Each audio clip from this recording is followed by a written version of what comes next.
It was a chilly autumn evening in London, the kind where fog crept lazily across cobblestone streets and lanterns flickered uncertainly. In the cold wind, the gaslights cast a muted glow, barely cutting through the thick mist, and the faint murmur of carriages echoed through the narrow alleys. I had just walked past a row of shuttered shops, their windows reflecting shadows that seemed alive, when I first realized how dangerous beauty could be in these times. In the Victorian era, being strikingly beautiful was both a blessing and a curse. Women who were exceptionally lovely were often celebrated in society, praised in newspapers, and sought after at social gatherings. Yet, this same beauty drew attention from men whose intentions were far from honorable, and envy from women who considered themselves rivals. I remembered a story I had heard, whispered in the parlors of affluent families, about a young woman named Eleanor Whitmore. Eleanor was known not only for her flawless complexion and radiant eyes, but also for her grace and intelligence. But in a society obsessed with appearances, her beauty was a currency as volatile as the stock market. Eleanor's mornings began with meticulous care. She would wake before sunrise, the cold seeping through the thick curtains of her bedroom, and attend to her complexion with creams and powders made from rare botanicals. Her hair, long and auburn, required hours to braid and style, and her wardrobe consisted of gowns imported from Paris, sewn with delicate lace and adorned with tiny pearl buttons. To the casual observer, Eleanor lived a life of elegance and refinement, but behind the polished exterior, there was a tension, a constant vigilance that she could never entirely escape. The Whitmore household, like many others of its class, was watched closely by servants, neighbors, and the occasional unscrupulous visitor. Gossip traveled faster than the Thames current, and beauty could ignite rumors that spread like wildfire. Eleanor learned this lesson early, when a visiting gentleman remarked that she was too fair for the streets, a comment that seemed complimentary at first, but carried an undercurrent of threat. In Victorian society, a woman's beauty could render her a target for exploitation, and often the men who flattered her were the very ones who intended harm. Eleanor's first encounter with true danger occurred during a social gathering at the home of Lord Pembroke, a man whose charm was renowned, yet whose reputation was quietly feared. She was 16, dressed in a gown of cream silk that shimmered in the candlelight, her hair braided with strands of fresh jasmine. The guests admired her openly, their eyes lingering a moment too long. Lord Pembroke approached with a practiced smile, complimenting her on her beauty and intelligence. But Eleanor, though flattered, sensed the calculating gleam in his eyes. She remembered her mother's warnings. "Beauty is a lantern in the fog, my dear. Men will follow its light, some with intentions noble, others with darkness in their hearts." That night, as Eleanor returned to her room, she found a small envelope slipped under her door. It contained a single sheet of paper, inscribed with words that made her heart pound. "Your beauty has been noticed. Be wary of whom you trust." No signature, no indication of who had left it. Only the chilling certainty that admiration could quickly turn into obsession. She began to understand that in her world, the line between adoration and danger was perilously thin. As months passed, Eleanor's life became a delicate balance of appearances and caution. She attended balls and dinners, always aware of the eyes following her, the hushed whispers behind her back, She noticed how servants, though loyal, would sometimes exchange glances when a gentleman lingered too long near her, and she learned to read these subtle cues. Beauty, she realized, was like a mirror in a hall of shadows. It reflected admiration, yes, but also envy, greed, and even malice. One particular incident cemented her understanding of this peril. It was during a gala at the Whitmore estate, a grand affair with chandeliers that cast diamonds of light across polished floors. Eleanor danced with several men, all attentive, all eager to impress her. Among them was a young banker, handsome and confident, whose smile never reached his eyes. After the dance, he invited her to a private corridor under the guise of showing her a rare painting. Eleanor, cautious, accepted only after insisting her governess accompany them. As they walked, the banker's tone shifted, becoming insistent, almost threatening. Eleanor felt the sudden weight of vulnerability,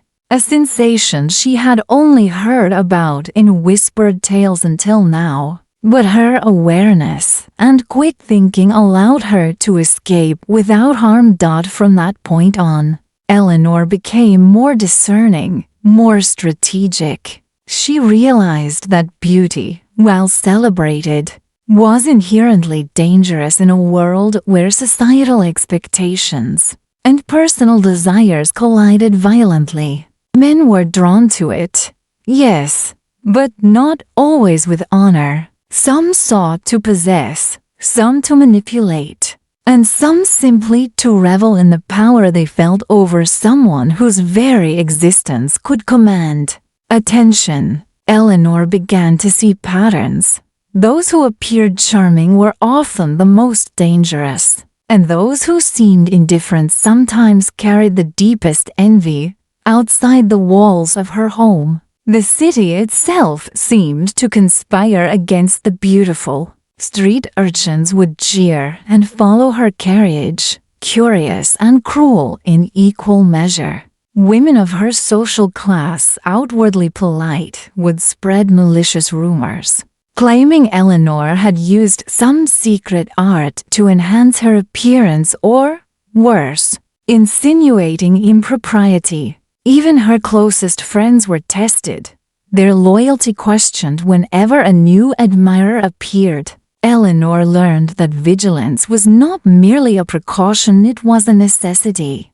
The story of Eleanor Whitmore is not unique. Throughout the Victorian era, women of extraordinary beauty faced similar challenges. Some fell victim to men who would go to great lengths to control or exploit them. Others suffered quietly under the weight of jealousy and social expectation. Beauty became both armor and target, a shield that attracted attention, but also a magnet for danger. Letters were intercepted, invitations scrutinized, and every gesture of kindness analyzed for hidden intent. Eleanor's mother often reminded her that the world outside was unforgiving, especially for women who drew notice. "A pretty face can open doors," she said, "but it can also invite shadows to enter your life." Eleanor took these words to heart, learning not to trust flattery, to question every compliment, and to understand that admiration could be a mask for something darker.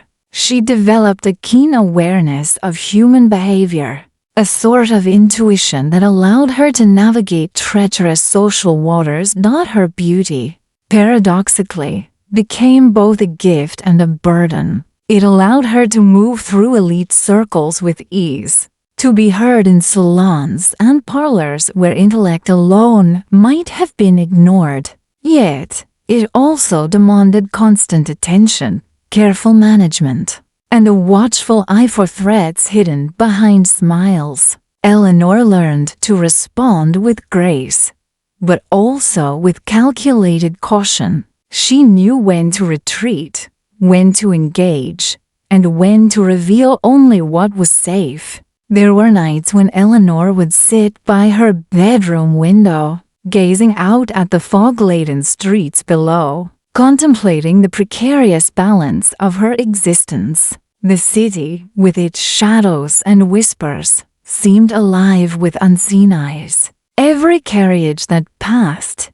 every echo of footsteps, reminded her that beauty was never private. It was always observed, always judged. And in this observation lay risk, for admiration often turned into obsession. And obsession could be fatal. One evening, a mysterious visitor arrived at the Whitmore estate. He claimed to be a distant cousin, a man she had never heard of. Yet, he spoke with a confidence that unsettled her. His gaze lingered too long, and he asked questions that revealed knowledge of her daily routines, her movements, even her private moments of reflection. Eleanor, ever vigilant, sensed the danger immediately. She arranged for discreet surveillance by the household staff and avoided any solitary encounters. The man eventually disappeared as quietly as he had arrived, leaving behind a subtle but lasting impression of the dangers that came with her beauty. In time, Eleanor learned to embrace her life with cautious confidence. She dressed elegantly, attended social functions, and engaged in intellectual pursuits, all while maintaining an acute awareness of her surroundings. She developed a network of trusted allies, carefully vetting anyone who entered her circle, and learned to interpret subtle cues that revealed hidden intentions. Through this vigilance, she survived the social perils that had claimed many other women of her class and beauty. Yet, even with experience and caution, the risk never fully disappeared. Every compliment carried a potential threat.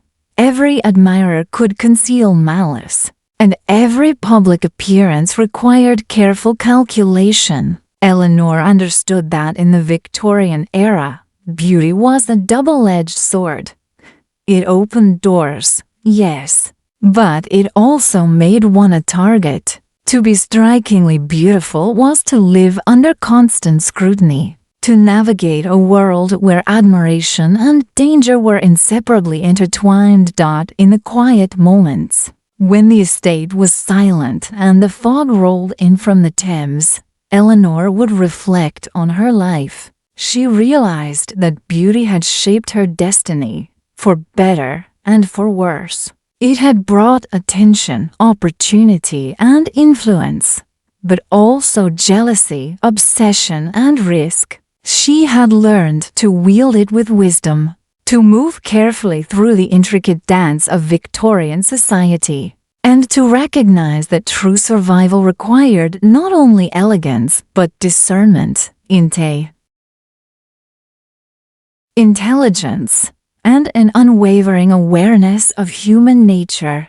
The story of Eleanor Whitmore is a cautionary tale, yet it is also a testament to resilience. In a time when women were often judged primarily by their appearance, she navigated a perilous world with grace and insight, proving that beauty, while dangerous, could be managed with prudence and foresight. Her life serves as a reminder that in Victorian society, and perhaps in all eras, extraordinary beauty was never merely a gift, it was a responsibility, one that demanded vigilance, intelligence, and courage. The morning after one particularly tense evening, Eleanor awoke to the muffled sounds of London outside her window. Horse hooves clattering over uneven cobblestones, the distant ringing of church bells, and the faint cries of street vendors announcing their wares.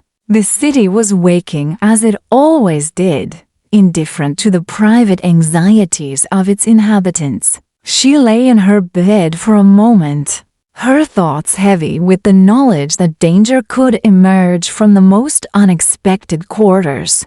Her day began with the familiar ritual of her toilet. Yet, even this mundane activity had taken on a cautious undertone. As her maid carefully arranged her hair and applied delicate powders to her skin, Eleanor considered the implications of her beauty on the choices she would make throughout the day. In Victorian society, an elegant appearance was not merely a personal indulgence. It was a strategic tool. A wrong glance, a poorly timed smile, or an unguarded conversation could invite unwanted attention, even from those who seemed trustworthy. After breakfast, Eleanor prepared to visit Lady Whitfield, a close friend and confidant. Their afternoons were often spent discussing literature, art, and the subtle machinations of social life. Yet, even among friends, Eleanor remained vigilant. She had learned that gossip could be as lethal as any predator. Lurking in the shadows of London streets, the very act of being admired could provoke jealousy. And jealousy often manifested in subtle, but harmful ways. Invitations could be withheld, whispers could poison reputations, and the smallest social misstep could be amplified into scandal. Upon arriving at Lady Whitfield's drawing room, Eleanor was greeted with the customary embrace and pleasantries. The room was adorned with rich tapestries and polished mahogany furniture, reflecting the wealth and taste of its owner. Yet, Eleanor noticed immediately the curious glances of Lady Whitfield's other visitors. Two young women whose eyes lingered on Eleanor with a mix of fascination and barely concealed envy. It was a familiar pattern. Beauty drawn attention, attention inspired desire, and desire often sparked resentment. Eleanor had long since mastered the art of navigating these subtle social currents, responding with polite composure while maintaining her inner caution. Their conversation turned to the latest news from society, a series of high-profile engagements, the arrival of an exotic diplomat, and rumors of a scandal involving a prominent family. Eleanor listened carefully, noting the nuances in tone and expression. In Victorian society, information was currency, and knowing how to interpret it could mean the difference between safety and peril. She reflected on how her own reputation had been carefully curated over the years, how every appearance, every word, every gesture was observed and evaluated. As the afternoon progressed, Eleanor found herself momentarily distracted by the arrival of a letter bearing a foreign seal. The envelope was thick, the wax stamped with an unfamiliar crest. She opened it cautiously, aware that letters, like visitors, could carry danger as easily as news. Inside, she found a message written in elegant script, its contents both flattering and unnerving. A wealthy gentleman from Paris had expressed admiration for her beauty and requested a private audience. Eleanor recognized immediately the implications. Travel and correspondence were inherently risky for women of her standing, particularly when their allure was well known. She consulted with Lady Whitfield, who advised discretion. The world beyond London was no less perilous, and foreign admirers, while seemingly charming, could harbor motives that ranged from romantic to dangerously manipulative. Eleanor decided to respond politely, but cautiously, arranging for the meeting to occur in a public setting with trusted companions present. This decision reflected the lessons she had learned over years of careful observation. Beauty, while opening doors, demanded vigilance and foresight. As evening approached, Eleanor returned home, her mind occupied with both the letter and the subtle dynamics she had witnessed at Lady Whitfield's. Dinner was a quiet affair, conducted in the presence of her family and a few close acquaintances. The conversation touched on local events, artistic endeavors, and the ongoing development of the city. Yet, even in this familiar environment, Eleanor remained alert to the undercurrents of observation. Every compliment, every lingering glance was evaluated for sincerity and intent. After dinner, Eleanor retired to her room, lighting the gas lamps to cast a warm glow against the gathering dusk. She spent the remainder of the evening reading correspondence from her friends and family, each letter carefully considered for the subtext hidden within polite phrasing. In the Victorian era, communication was an art form, and for women of exceptional beauty, even routine correspondence could carry risks. A poorly worded note could provoke misinterpretation, while an overly effusive compliment might invite unwanted attention. Before retiring for the night, Eleanor reflected on the lessons of the past weeks. Beauty, she understood, was never merely aesthetic. It was a force that shaped social interactions, influenced behavior, and demanded strategic management. It required constant awareness, careful navigation, and an ability to discern genuine admiration from veiled malice. In a society that valued appearances above all else, she had become adept at reading people, interpreting subtle cues, and maintaining control over her own safety and reputation. The days passed in a rhythm of caution and refinement. Eleanor attended gatherings, hosted tea parties, and participated in charitable endeavors, all while remaining acutely aware of the potential dangers her beauty presented.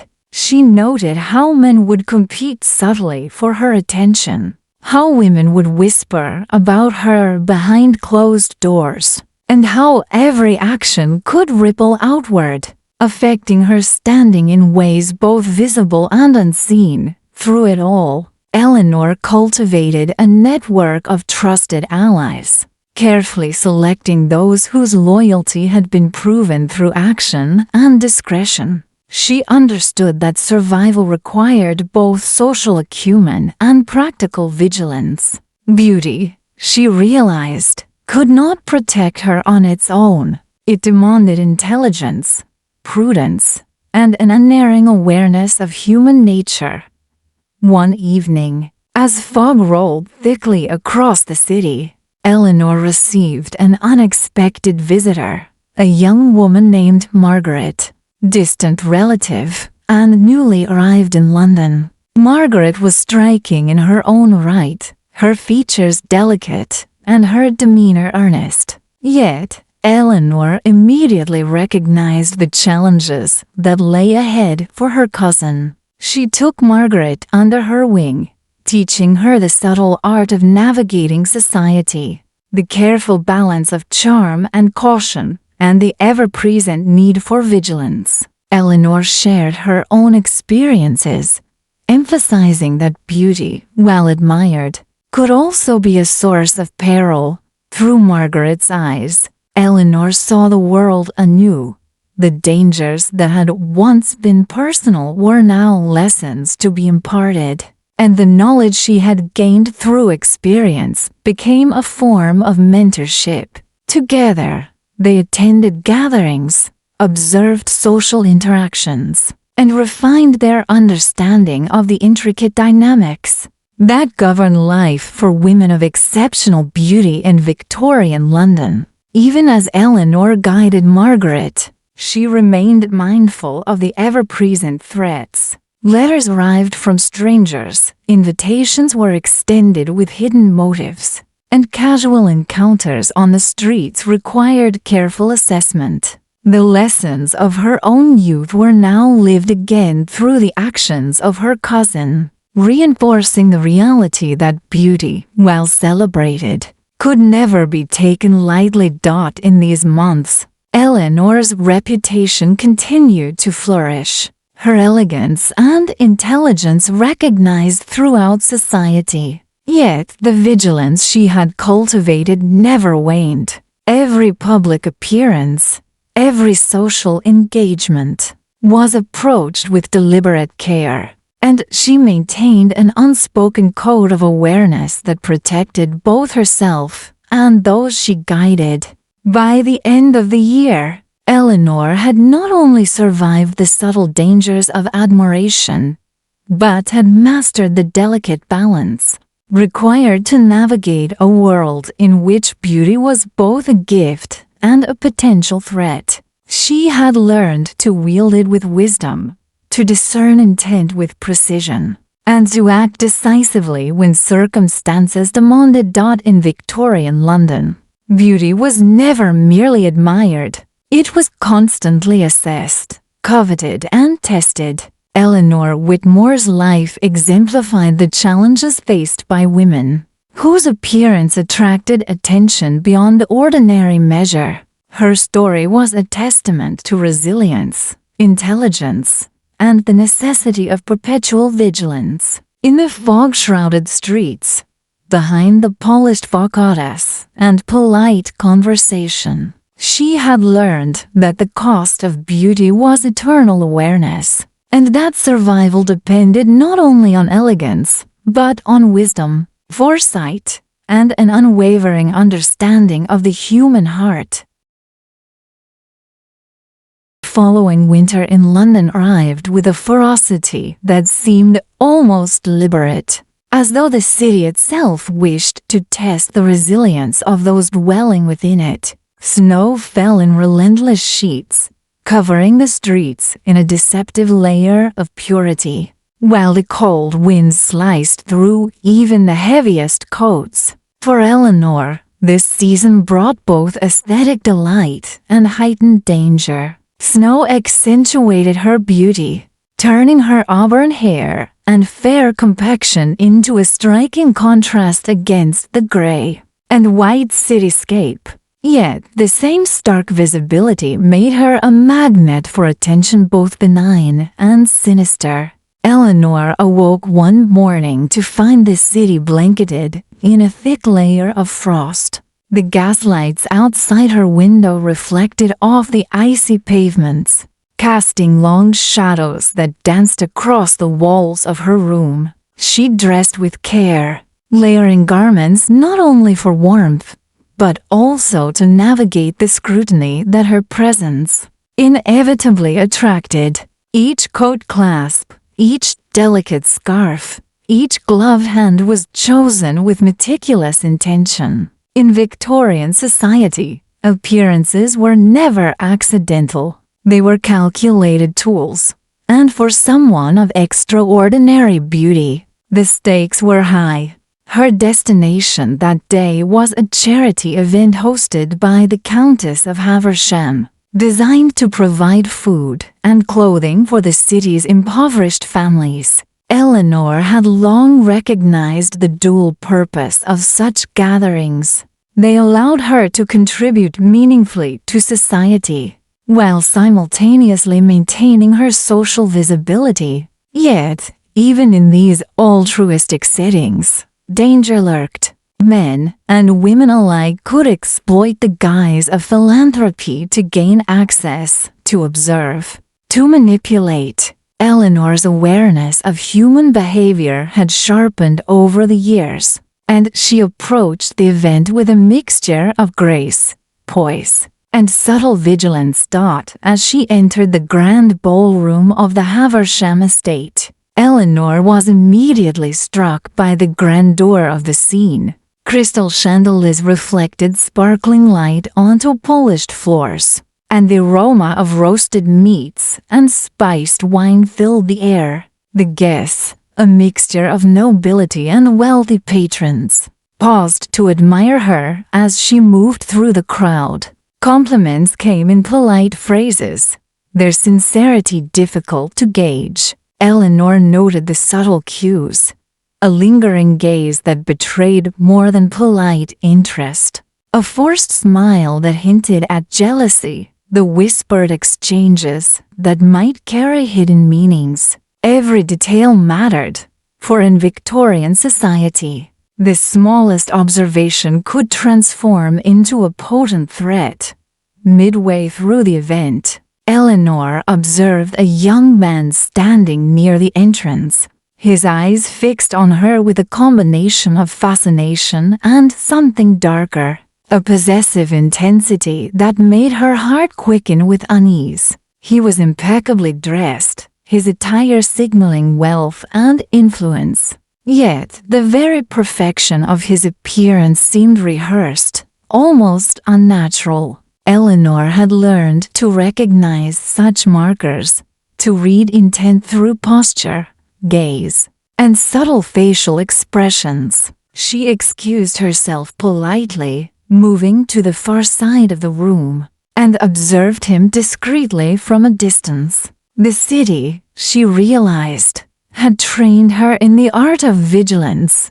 Later, while distributing food to the families gathered for the event, Eleanor encountered a young girl who stared at her with wide, admiring eyes. The girl's innocence reminded Eleanor of her own youth, before the awareness of danger had sharpened her every instinct. As she handed the child a warm blanket, she whispered advice about maintaining confidence and caution, subtly imparting lessons learned through years of navigating a society that prized beauty above prudence. The child's smile was a rare, genuine moment of warmth in a world that often demanded careful calculation. As evening descended, Eleanor retired to a quieter room, reflecting on the events of the day. Her beauty, she noted once again, was inseparable from risk. The attention she received, while often flattering, was never neutral.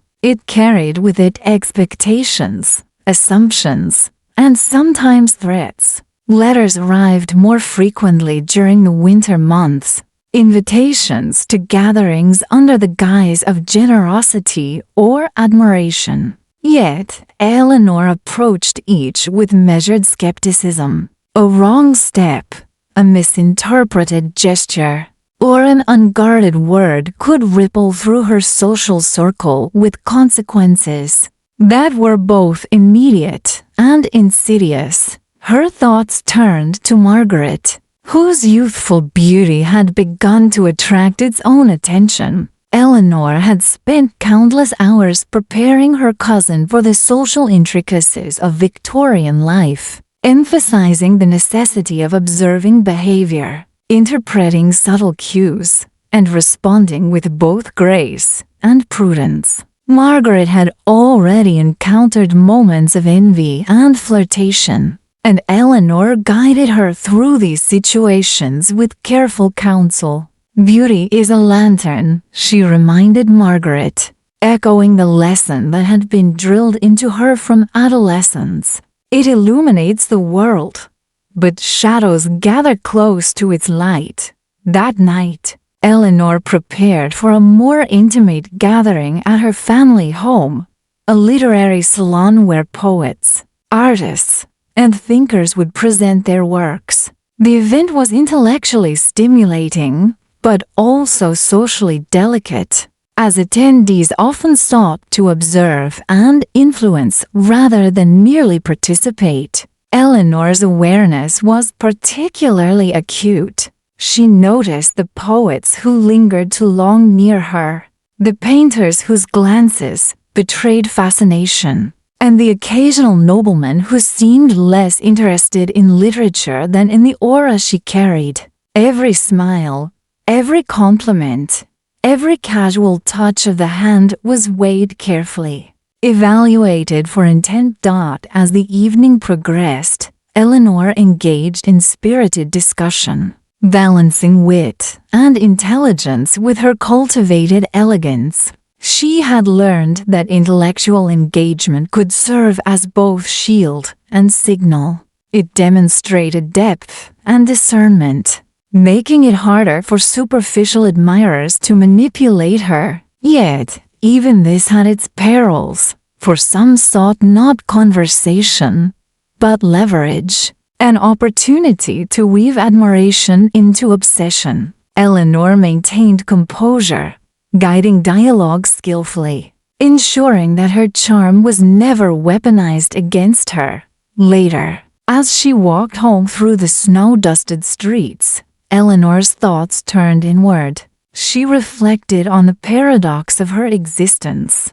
The same beauty that allowed her entry into society also demanded constant vigilance. Each passing carriage, each shadow along the alley, reminded her that the world beyond the polished walls of drawing rooms was equally filled with unseen observers. Survival required more than elegance. It required foresight, discernment, and an unrelenting awareness of the currents of human behavior.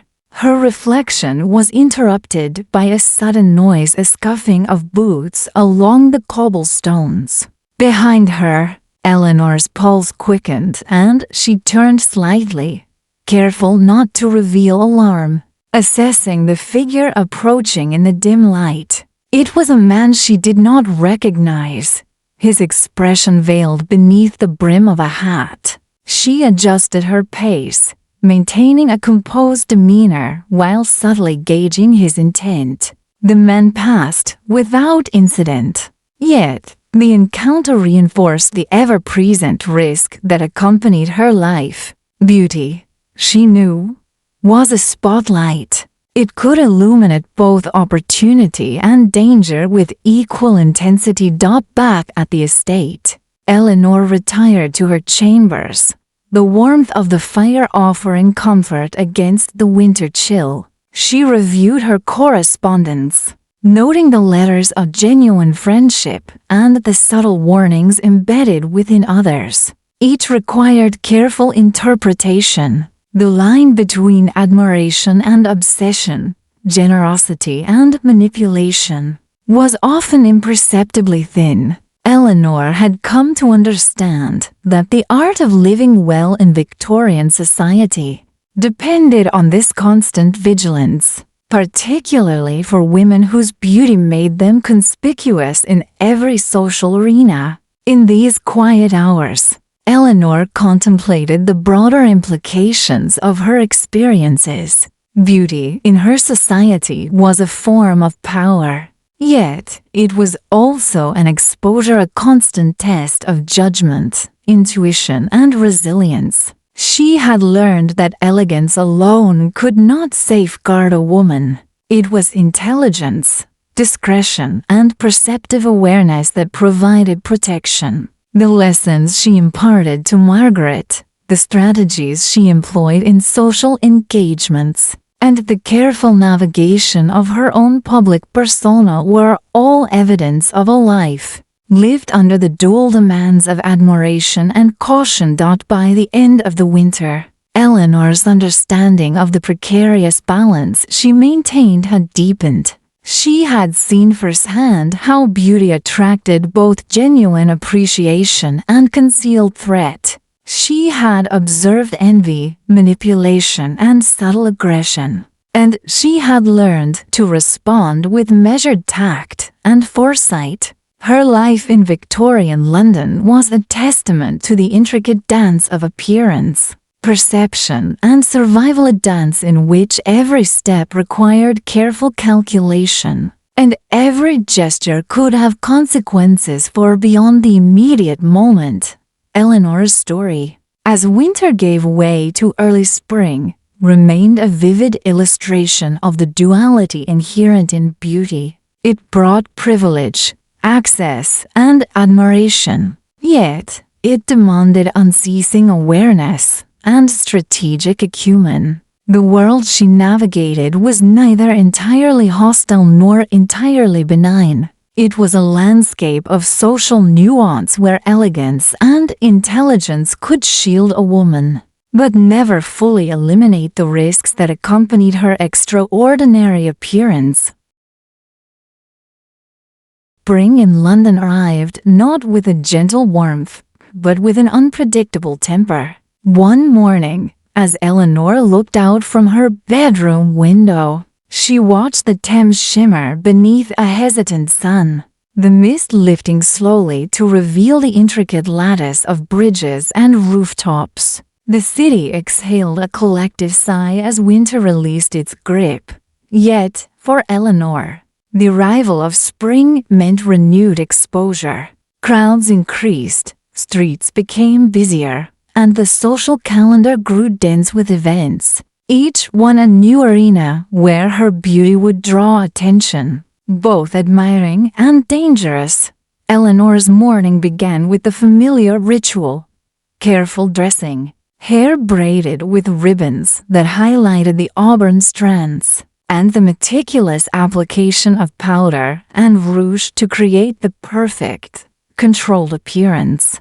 Her beauty, she knew, had to be presented precisely. Even a minor lapse in composure could be misinterpreted, and misinterpretation often bred peril. Her maid, aware of these dangers, moved with practiced precision, her hands steady as she assisted Eleanor in preparing for the day. The event of the morning was a formal luncheon at the home of Sir Henry Ashcombe, an influential member of the city's elite. Invitations to such gatherings were both a privilege and a test, and Eleanor approached them with careful planning.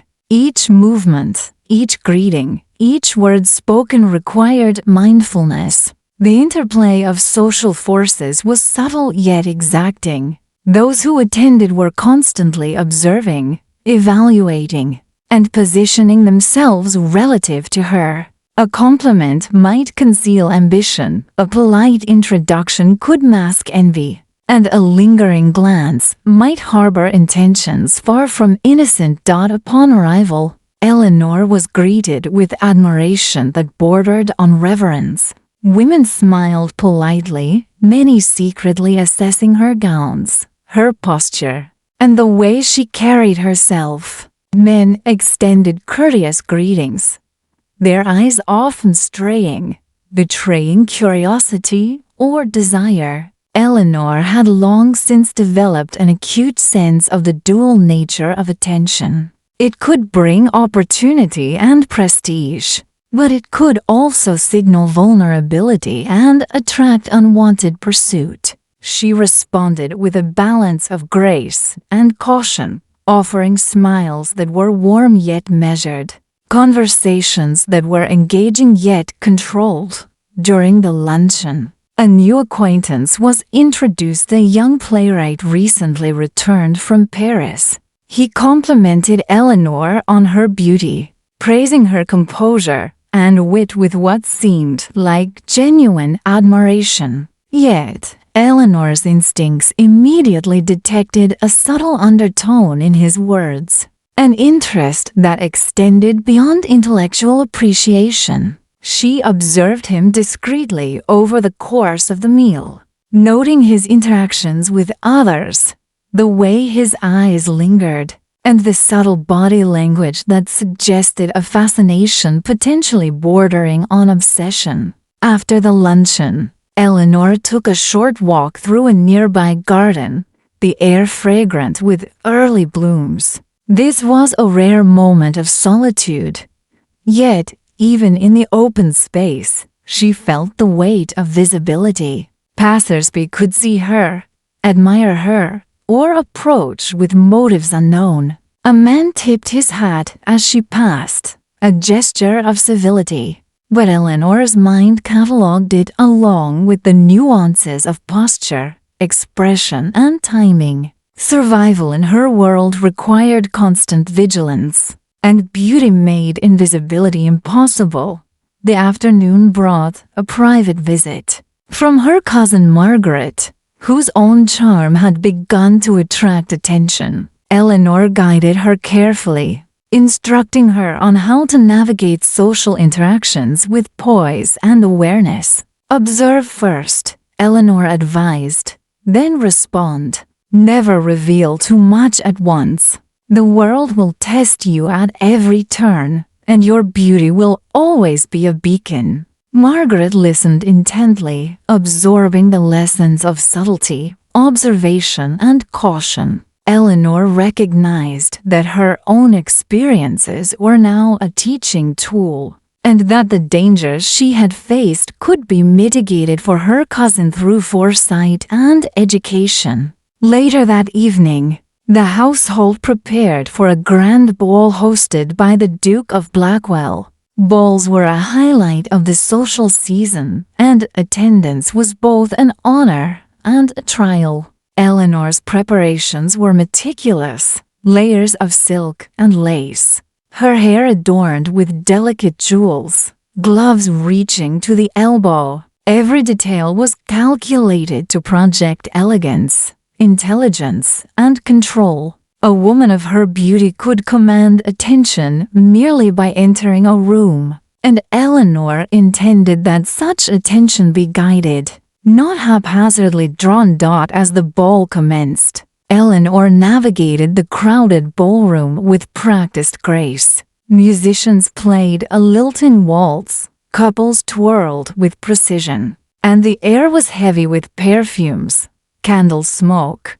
and the quiet hum of conversation. Men and women alike observed her, their intentions layered beneath polished manners. Eleanor engaged in dialogue that balanced wit, charm, and subtle self-protection, always aware that her beauty, while celebrated, was a magnet for ambition, envy, and desire. During the evening, a young nobleman approached, his admiration apparent. He was eloquent and polite, yet Eleanor's perception detected the underlying tension in his posture and gaze, a possessive quality that, though veiled, suggested potential danger. She maneuvered the conversation with care, redirecting attention and observing his reactions. This delicate management of interactions had become second nature, a skill honed over years of exposure and vigilance. The ball continued late into the night. Eleanor's awareness never wavered. She noted the subtle signals exchanged across the room, the alliances and rivalries forming quietly in corners, and the way her beauty subtly altered the dynamics of every encounter. She recognized that admiration could be weaponized, that envy could manifest in whispers or scheming glances, and that every smile could carry dual meanings. Her survival depended on understanding these currents and responding with both intelligence and composure. Returning home through the quiet, lamplit streets, Eleanor reflected on the constant duality of her existence. Beauty provided entrance, respect, and influence, yet it demanded perpetual vigilance and strategic navigation. Every interaction could harbor unseen danger, and every public appearance required careful management. She realized that in Victorian society, women of extraordinary beauty lived under a constant, invisible scrutiny that tested intellect, judgment, and courage as much as charm. In the privacy of her chamber, Eleanor prepared for bed, the day's events replaying in her mind. She had maintained her composure, protected her reputation, and observed the subtle intentions of those around her. Yet, the reality remained. Beauty, celebrated and envied, was inseparable from risk. She reviewed her strategies, considered the lessons imparted to Margaret, and reflected on the delicate balance of elegance, caution, and perceptive awareness that allowed her to navigate a world where appearance could determine both opportunity and threat. Eleanor understood that her life, while outwardly graceful and admired, required constant diligence. Her beauty could open doors, but it could also attract shadows lurking behind polite facades. Every gesture, glance, and word needed scrutiny. For society was a stage where intentions were often concealed beneath civility. In this world, survival was not merely a matter of charm or intelligence. It was an ongoing practice of observation, intuition, and self-protection, honed to a level that allowed a woman like Eleanor to navigate the intricate dance of admiration and danger with grace and authority. By the end of the evening, Eleanor's reflection had crystallized the enduring truth of her existence. In Victorian London, beauty was never merely aesthetic. It was influence, responsibility, and exposure combined. Every day required awareness. Every interaction demanded discernment. And every social event carried both opportunity and potential peril. Eleanor Whitmore had learned to live within this duality, mastering the delicate art of balancing elegance with vigilance, charm with caution, and visibility with strategic discretion. Summer arrived in London with a subtle, almost deceptive warmth. The air was fragrant with blossoming flowers from the royal parks, and the city streets thrummed with activity as carriages clattered over the worn cobblestones. For Eleanor, the season brought renewed exposure. The lighter attire of summer emphasized her graceful figure and delicate features, drawing the eyes of onlookers in ways that demanded vigilance. Every movement, every glance, every smile carried consequence. Her beauty, as ever, was both a gift and a peril. Eleanor's day began with the early light filtering through the lace curtains of her bedroom. She dressed meticulously, layering fine muslin and silk to present elegance while maintaining propriety. Summer required careful attention to attire, as the warmer temperatures and lighter fabrics left less room for concealment. Yet, even as she prepared, Eleanor considered the social consequences of each choice. Her reflection in the mirror was more than an assessment of appearance. It was a strategic evaluation of how her beauty would be perceived and, crucially, how it might invite both admiration and risk.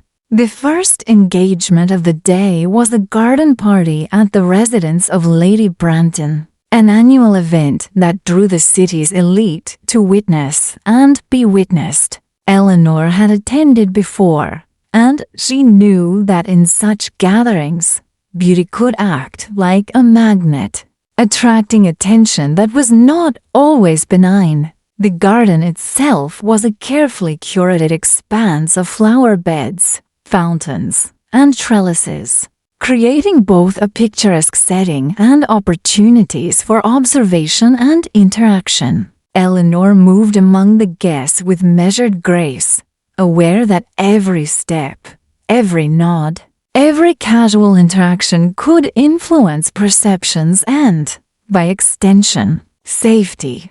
Men and women alike acknowledged her presence with polite deference. Yet, Eleanor noticed immediately the subtle dynamics at play. A gentleman lingered a moment too long while extending a greeting.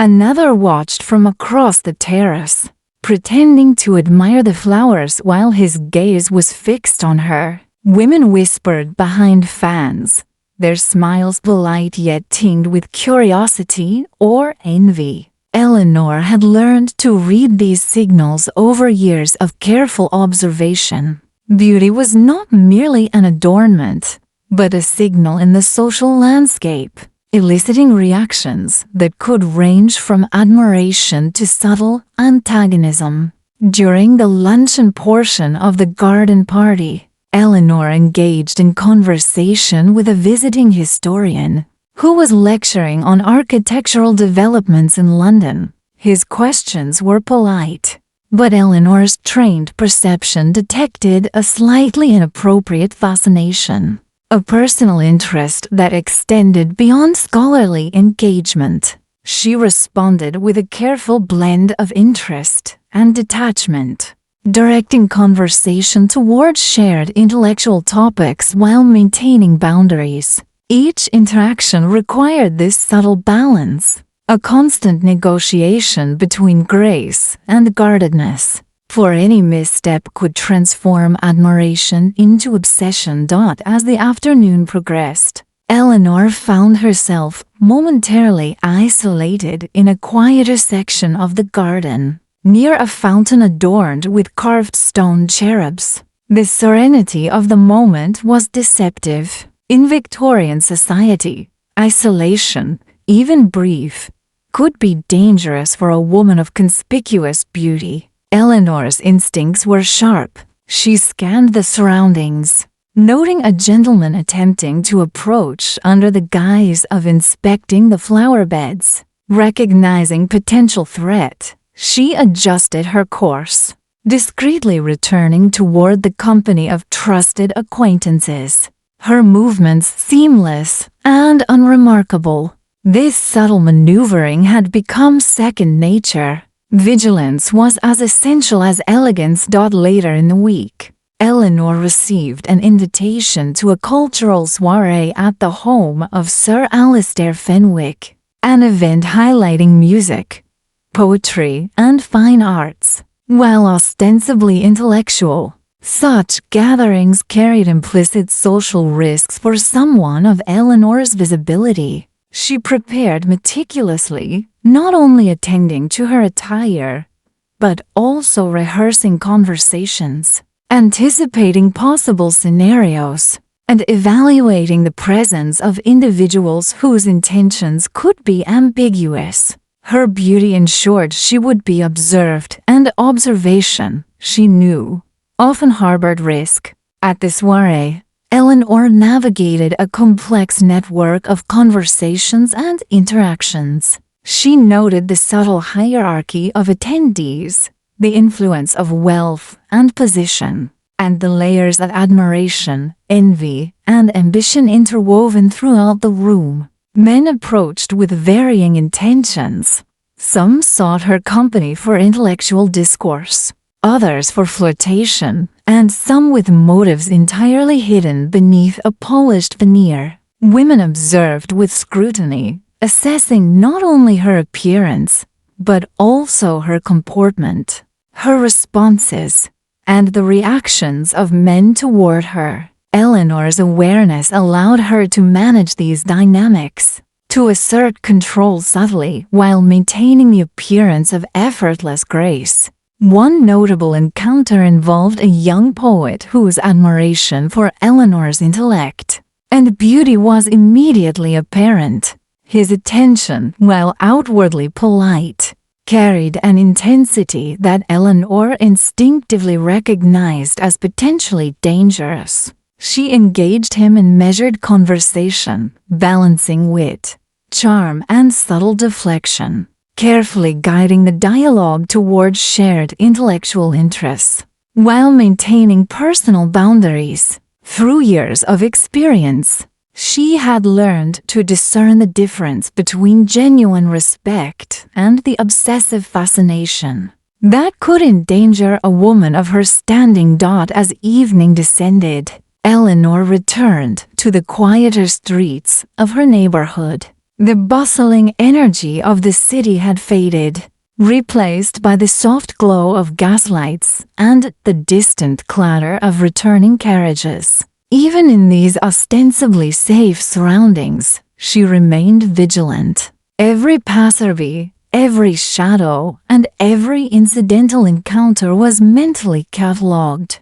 Beauty, she knew, was inseparable from scrutiny. It demanded constant assessment of intent, the maintenance of personal safety, and the careful management of perception. At home, Eleanor spent the remainder of the evening reviewing correspondence and reflecting on the day's events. Letters arrived from acquaintances both familiar and foreign, each carrying potential risk as well as opportunity. Some praised her beauty, others sought connection under the guise of friendship or intellectual interest. Eleanor analyzed each carefully, her experience allowing her to interpret nuance, subtext, and motive with remarkable precision. A misjudged response could provoke unwanted attention, create tension, or invite manipulation. The lessons Eleanor had accumulated over years of navigating Victorian society were now being imparted to Margaret. The young woman's growing presence in social circles mirrored Eleanor's own earlier experiences, and the dangers of visibility were immediate. Eleanor instructed Margaret in the subtle art of self-protection, how to recognize veiled intentions, maintain composure, and use charm strategically without compromising safety. In teaching her cousin, Eleanor reinforced her own understanding that beauty, while a source of privilege, was inseparable from risk. By the end of the summer, Eleanor's understanding of social dynamics had deepened further. She had observed and managed instances of envy, subtle coercion, and concealed obsession. She had guided Margaret, protected her reputation, and maintained her own visibility without falling prey to the hazards inherent in her beauty. Eleanor recognized that survival, in a society so attuned to appearance, required a delicate balance of elegance, intelligence, and unceasing vigilance. In reflecting on her life during this season, Eleanor understood that beauty was never merely aesthetic. It was influence, responsibility, and exposure combined. Every public appearance demanded awareness, every social interaction required judgment, and every gesture could carry consequences far beyond the immediate moment. Eleanor Whitmore had learned to navigate these challenges with skill, maintaining grace and composure while recognizing the constant interplay of admiration, envy, and subtle threat that defined her existence in Victorian London. As summer waned into early autumn, the air in London carried a crispness that hinted at the coming cold, a subtle reminder of the cyclical rhythm of the city. Eleanor awoke one morning to the distant tolling of church bells, their sound echoing through the narrow alleys and fog-laden streets. The transition of seasons, she reflected, mirrored the constant ebb and flow of attention and danger in her life. Each passing day brought new admiration, new interactions, and new risks, an intricate tapestry woven around her extraordinary beauty. Her morning routine was precise and unyielding. Eleanor dressed with meticulous care, selecting fabrics that were both seasonally appropriate and socially advantageous. Her hair was arranged with a careful blend of style and practicality, ribbons and pins positioned to highlight her features while remaining functional for movement. Even in the privacy of her chambers, Eleanor considered the implications of her appearance. In Victorian society, beauty was never purely personal. It was a currency, a tool, and, simultaneously, a potential vulnerability. The first engagement of the day was a visit to the Whitmore Estate's library, where Eleanor often met with scholars, authors, and artists to discuss recent developments in literature and art. Though intellectually stimulating, these gatherings also carried inherent social risks. Men and women alike attended, each carrying motives that ranged from genuine interest to strategic observation. Eleanor approached each interaction with the awareness that her beauty would always alter the dynamics of conversation, influencing responses, eliciting attention, and occasionally inviting envy or concealed malice. During the afternoon, a visiting diplomat from Vienna arrived, introduced as an expert in political and cultural affairs. His interest in Eleanor was initially framed as intellectual.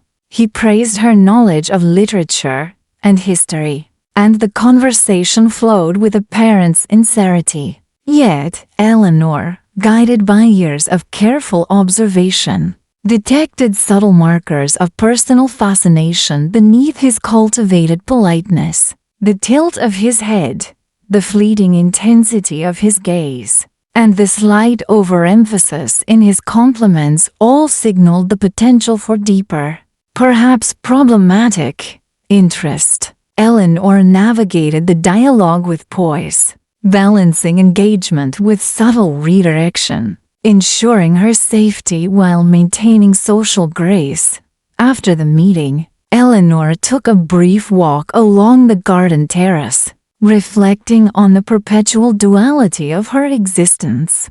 Beauty, she knew, was a form of influence, granting access and admiration. Yet, it also invited scrutiny and hidden intentions. The very same qualities that made her visible and celebrated could render her vulnerable to those whose motives were neither benign nor honorable. Each gesture, glance, and compliment had to be carefully interpreted, a skill Eleanor had honed through years of observation and strategic interaction. Later that day, Eleanor received news of a new acquaintance, a young woman named Lydia, recently introduced to London's social circles, who possessed an understated yet captivating beauty. Eleanor recognized immediately that Lydia's arrival could shift social dynamics, attracting attention and provoking subtle rivalries.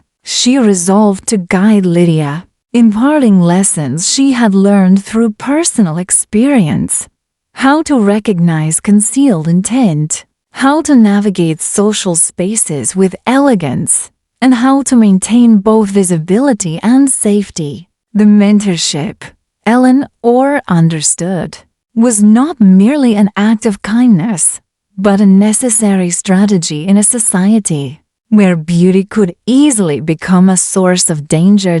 Evening brought another gathering, this one at the residence of the Baroness de Montgomery, known for hosting soirees that combined music, art, and social maneuvering. Eleanor dressed with the same meticulous care as always, her attire designed to project both elegance and authority. She moved through the ballroom with measured grace, engaging in conversation with intellectuals and socialites alike, while subtly monitoring the behavior of those around her. Men's compliments were observed for sincerity, women's reactions scrutinized for envy or strategy. Every interaction required a balance of charm, intelligence, and cautious discernment, for beauty was a spotlight that magnified both opportunity and risk.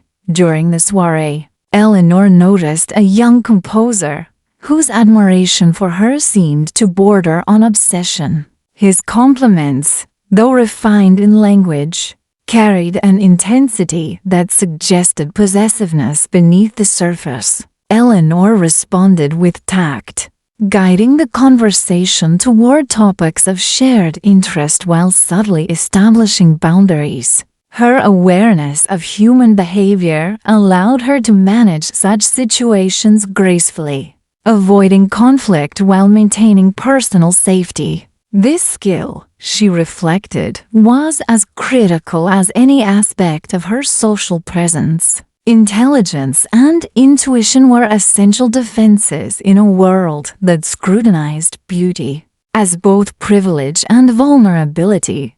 Returning home late that night, Eleanor walked through streets lined with flickering lamps and the lingering chill of approaching autumn. She noted each passerby, each shadow, and each carriage with an unerring sense of situational awareness. Beauty, she understood, was inseparable from exposure. A woman like her, conspicuous in elegance and appearance, lived under a constant gaze, observed both openly and subtly by those with varying intentions. Survival demanded vigilance, and her refined instincts were as vital as the poise she displayed publicly.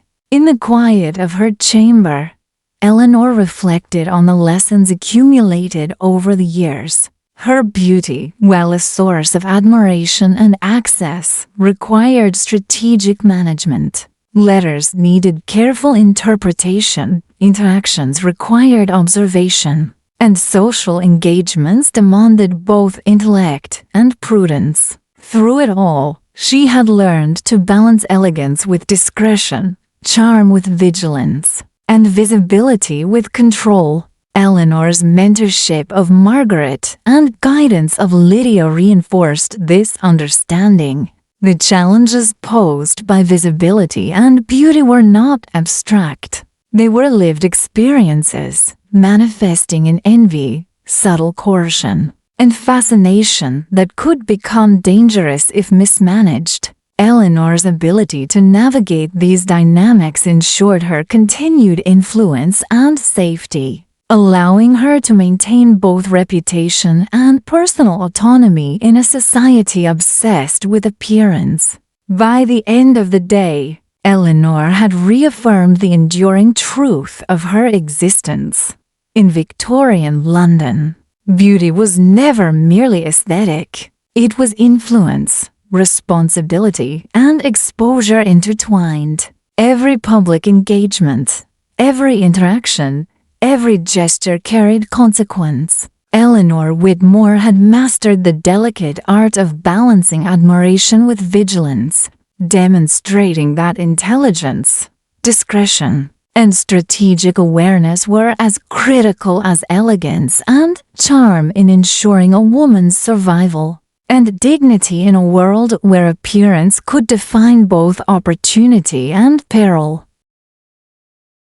Autumn deepened, draping London in a veil of amber leaves and a lingering chill that hinted at winter's approach. The city streets were littered with the remnants of fallen foliage, their crisp rustle beneath the boots of passers-by, providing a constant reminder of the changing seasons. For Eleanor, the shift in weather carried more than aesthetic implications. It brought new challenges in navigating a society where her beauty, though admired, was inseparable from risk. Her morning began with careful preparation. As always, layers of fine fabrics insulated against the chill, while colors were chosen not merely for style, but for the subtle influence they imparted. A soft cream gown could convey gentleness and approachability. Deeper hues might project authority and command respect. Every element of Eleanor's appearance was a strategic choice, a silent communication to observers, a signal of awareness that beauty in Victorian society required conscious management. Eleanor's first engagement that day was a visit to a literary club, housed in a stately townhouse near Bloomsbury. These gatherings, while intellectually stimulating, demanded acute social perception. Scholars, authors, and patrons of the arts filled the rooms, their attention often divided between discourse and observation. Eleanor navigated these circles with practiced grace, understanding that her beauty, coupled with intelligence, inevitably altered the dynamics of every interaction. Men and women alike were influenced by her presence, and her awareness of subtle social cues allowed her to maintain authority, safety, and influence simultaneously. During a discussion on emerging literary trends, Eleanor noticed a young poet whose admiration extended beyond appreciation for her intellect. The intensity of his gaze and the persistent, albeit polite, interruptions suggested a fascination she had learned to recognize as potentially dangerous. Eleanor responded with careful engagement, guiding the conversation toward neutral topics, subtly deflecting attention while maintaining social poise. Experience had taught her that charm and beauty could be exploited if not tempered by vigilance. and strategic awareness. After the meeting, Eleanor walked through a nearby garden, its pathways lined with hedges and early autumn flowers. The moment offered respite, but also demanded vigilance. Beauty, she reflected, made a woman perpetually visible. Every passerby could become an observer.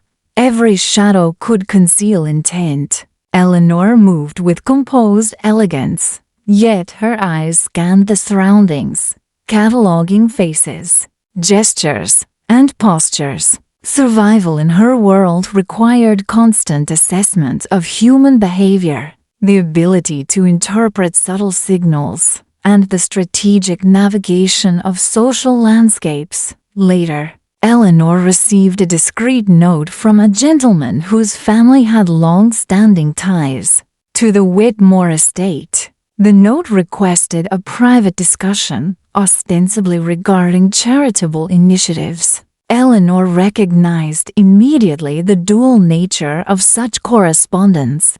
It could represent a genuine opportunity or an attempt to exploit her visibility. She arranged to meet him in a public space with trusted companions present, reinforcing the lessons she had cultivated over years of managing the interplay between beauty, influence, and vulnerability. The afternoon was occupied with a series of social calls to other members of her circle, each requiring careful observation and nuanced interaction. Eleanor noted how her presence altered the behavior of those around her. Subtle shifts in posture, the timing of compliments, the measured enunciation of words. Each indicator provided insight into intention, whether admiration, envy, or subtle manipulation. For women of extraordinary beauty in Victorian society, such attentiveness was essential. Survival was as much about perception and strategic engagement as it was about appearance. As evening approached, Eleanor prepared for a masquerade ball hosted by the Marchioness of Kensington. The event promised elegance, music, and intrigue. Yet, Eleanor knew that visibility under the guise of festivity carried hidden risks. Masks could obscure identity, yet the allure of her beauty transcended costume, ensuring she remained the focus of attention. Her gown was carefully selected for elegance and mobility, while her mask highlighted her eyes without compromising the composure and awareness she had cultivated. At the ball, Eleanor navigated the intricacies of dance and dialogue with consummate skill. Men and women alike observed her, their intentions layered beneath practiced manners. Flirtation, politeness, and veiled rivalry all intersected in the ballroom's glittering light. Eleanor maintained engagement while preserving boundaries, her intelligence and intuition allowing her to manage admiration, jealousy, and subtle coercion simultaneously. Every interaction was a delicate negotiation, balancing visibility with control, charm with vigilance. During a particularly lively dance, a young diplomat attempted to draw her attention, his words complimenting both beauty and intellect. Eleanor's instincts, honed over years of navigating the treacherous social currents of London, detected the undercurrent of possessiveness masked by politeness. She responded with measured grace, redirecting conversation and ensuring that her autonomy remained uncompromised. Such encounters reinforced the enduring reality. Beauty, while celebrated, demanded constant strategic awareness to navigate potential threats. Later, Eleanor retreated to the quieter corridors of the estate, reflecting on the lessons embedded in her experiences. The city's elite observed not only for admiration, but for opportunity, and her beauty, though a source of influence, was inseparable from exposure. Letters, conversations, and social appearances all carried potential risk, requiring interpretation, discretion, and foresight. Eleanor's life was a continuous exercise in vigilance, balancing elegance with prudence, visibility with strategic concealment, and charm with self-protection. As she returned home through the lantern-lit streets, Eleanor's thoughts turned to her mentorship of Margaret and guidance of Lydia. Their beauty, like her own, would attract attention, admiration, and subtle envy. Eleanor had instilled in them the importance of observation, discernment, and careful engagement, ensuring that the lessons she had learned through experience would safeguard their safety and reputation. In teaching them, Eleanor reinforced her understanding that beauty, though celebrated, demanded ongoing strategic management. In her chambers, Eleanor reviewed the day's events and correspondence. Each encounter, each conversation, each observation was carefully catalogued, analyzed for significance and intent. Her beauty, while admired and influential, was inseparable from the necessity of constant vigilance. She understood that survival, in a society defined by scrutiny and social calculation, required intelligence, composure, and the ability to interpret human behavior with precision. By the end of the evening, Eleanor reflected on the enduring truth of her existence. In Victorian London, beauty was never merely aesthetic. It was influence, responsibility, and exposure combined. Every social engagement, every glance, and every gesture carried consequence. Eleanor Whitmore had mastered the delicate art of balancing charm with caution, visibility with discretion, and elegance with strategic awareness, ensuring her survival and dignity in a society where appearance could dictate both opportunity and peril. Winter approached once more, the city shrouded in fog and the sharp chill of early December. London streets glistened with frost, the cobblestones slick beneath the hooves of passing horses. For Eleanor, the season was a familiar reminder of both the beauty and peril inherent in her existence. Her life, defined by elegance, intellect, and visibility, required constant vigilance, particularly as colder months forced social gatherings indoors and into more intimate spaces, where observation was intensified. The morning began quietly, Eleanor reviewing her correspondence by the light of a frosted window. Letters from friends, acquaintances, and distant relatives arrived daily, some conveying genuine admiration, others veiled requests or hints of envy. She had long learned to interpret nuance, to detect hidden motives, and to respond with tact.